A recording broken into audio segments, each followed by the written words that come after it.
Okay, another slope question here. So I chose this one because we've got this awkward extra angle, and we've got a particle of mass 50 kilograms on a rough plane inclined at alpha to the horizontal, where sine alpha is 0.6. It's supported in equilibrium. Okay, so that means it's not moving, by means of a light string which acts in direction making an angle alpha. So we've got a string here. So we've got the tension in the string. Okay.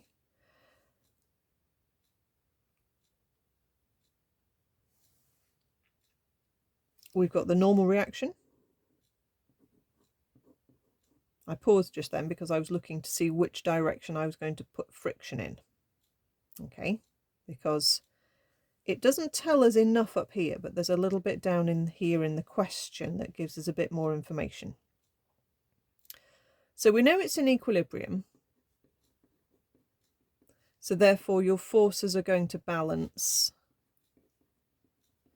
And when you're dealing with a slope question, your two directions are perpendicular and along.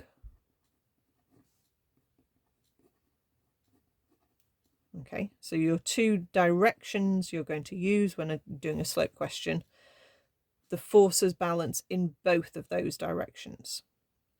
But I was wondering which direction to put friction in, because this could be on the point of being pulled up the slope, or it could just be on the point of just starting to slide down.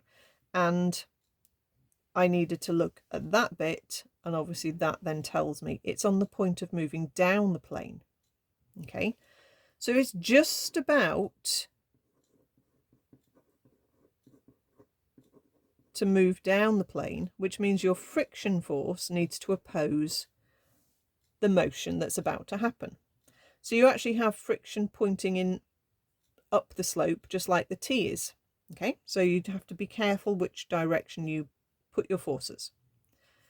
Okay, so we've got everything on the diagram. Let's say if this angle is alpha, then so is this little angle here. Okay, this angle here is this angle here. Okay, so let us, to start with, resolve in the perpendicular direction,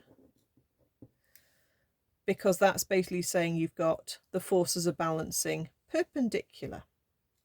Now, R is pointing outwards from the slope, that's a right angle there. But T is also going to contribute to this equation. Okay, we're going to twist this, twist this to point that way. So we're going to stretch that angle. So that's going to be R plus T sine alpha. And that's going to be balanced by, and then we need to twist this one to that direction. So we're going to crush that angle. So that will be 50G cos alpha. Okay, so the thinking is the tricky bit with these questions.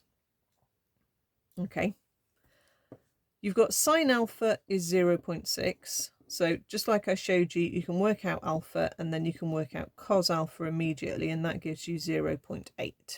Okay, so I'm going to use those decimals here. So I've got R plus T times 0.6 is equal to 50 times 9.8 times 0.8. So let's work that out. 50 times 9.8 times 0.8 is 390. So let's tidy that equation up as much as we can. And then look at the other direction. So we can resolve along the slope. Okay. It looks like there isn't a force down the slope, but there is. There's the 50G, which can resolve around to point down the slope. Part of that weight force is pulling it down the slope. So we want to say 50G, and this time we're stretching that angle alpha. So it's 50G sine alpha.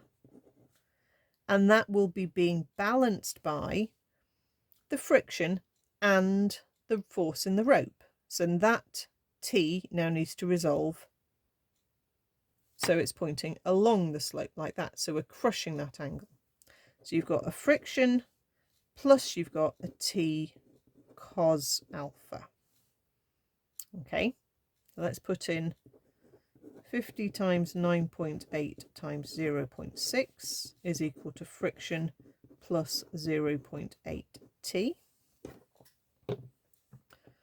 50 times 9.8 times 0.6 is 294. So we've got 294 is friction plus 0.8 t. Right, so we've got two equations. We've got R, we've got T, we've got friction. We've got two equations, but we've got three unknowns.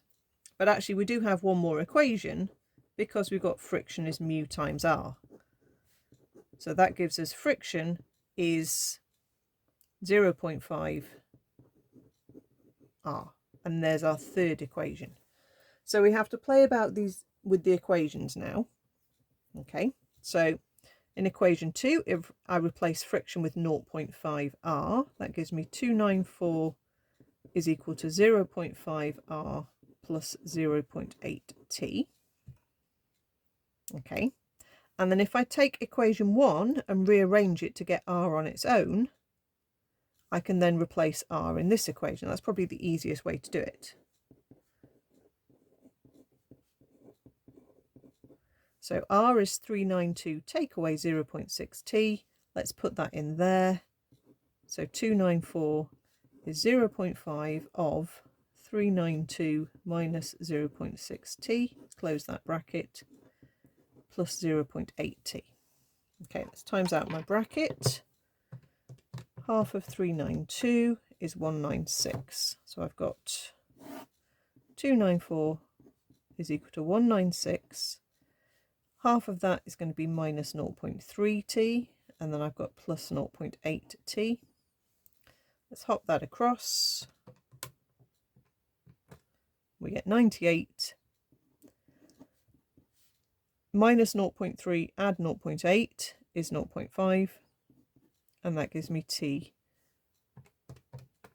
196.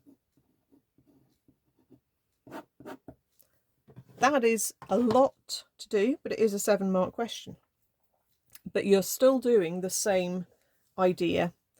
If it's in equilibrium, your forces are going to balance. If it was moving, you'll do F equals ma in the direction of motion. Okay. When you're on a slope, your two directions are perpendicular to the slope and along the slope. When you have forces that are not acting in those two specific directions, you need to resolve them. So your 50g as your weight, that's always going to need to be resolved for both directions. And in this question, we had this extra force going off at an awkward angle. So again, it had to be resolved into both directions. Okay, so it says part B, the string is now cut. Find the acceleration of the particle down the slope. Right, haven't really got much space, so let's just flip it over. There's our slope. We've got 50g. The string is cut. So there is no string going at that angle anymore. And it says find the acceleration down the slope. So it's now sliding down the slope. Therefore, the friction is going to change direction. Okay. On part A of the question, we had the tension as well. Now, actually, the friction doesn't change direction, but we've got a different setup, basically. So sometimes you have a part B and you basically have to start again. Okay. So we've got mu is 0.5. We've got sine alpha was 0.6 and cos alpha was 0.8. Okay, our question is find the acceleration.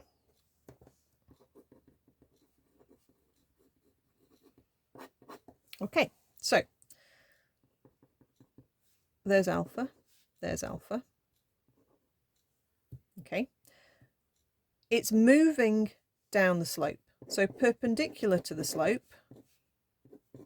your forces are going to balance. So you can resolve your forces. So you're going to get R is 50G cos alpha.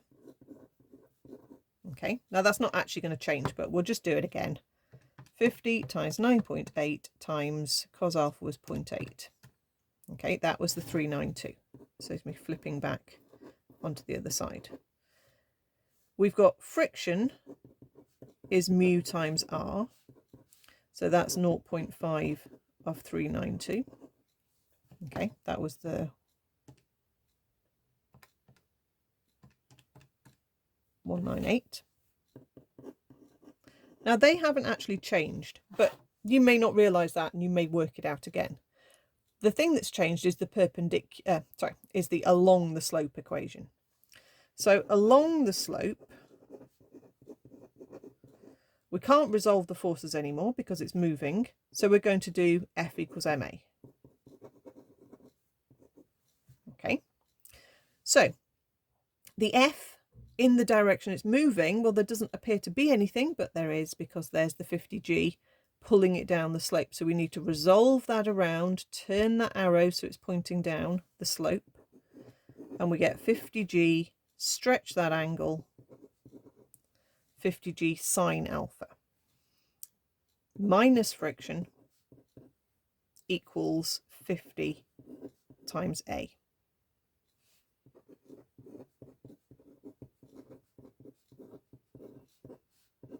Okay, let's put in everything we know and work out our answer.